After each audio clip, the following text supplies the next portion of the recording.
bizi yalnız seni çağırır. Gel yanıma, eşkimiz bizi yaşadı. Seninle olmak isteyirəm ömrümün sonuna kadar. Eşkimiz sonsuz olsun, bu sevgi hiç bitmesin. Sen benim ruh ikizimsen, hayatımın ne nasılsan seni sevirəm her şeyden çok.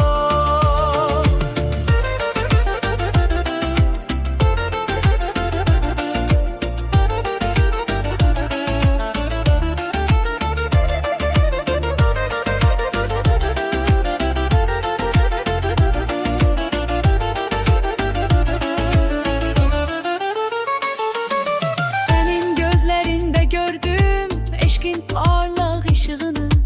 Yüreğim seninle birge taptı öz rahatlığını.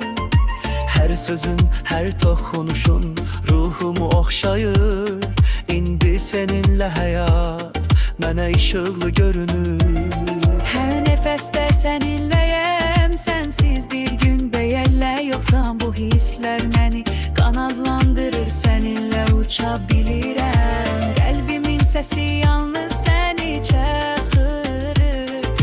Gel yanıma, eşkimiz bizi yaşadı. Seninle olmak isteyirəm ömrümün sonuna kadar. Eşkimiz sonsuz olsun, bu sevgi hiç bitmesin. Sen benim ruha ikizimsen, hayatımın ne nasılsan seni sevirəm her şeyimden çok. Birlikte keçəcəyik her yolu, her çetinliği aşacağıq. Ellerimiz hiç ayrılmasın, bu eşki koruyacağıq. Söz verək birbirimize, sevgi nəğməsi çalacağıq.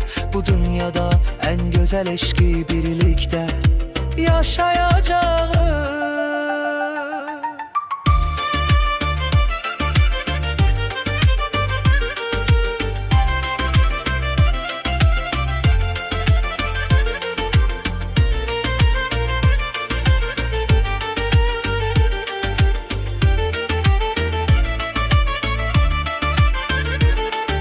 Seninle olmak isteyirəm ömrümün sonuna kadar. Eşkimiz sonsuz olsun, bu sevgi hiç bitmesin.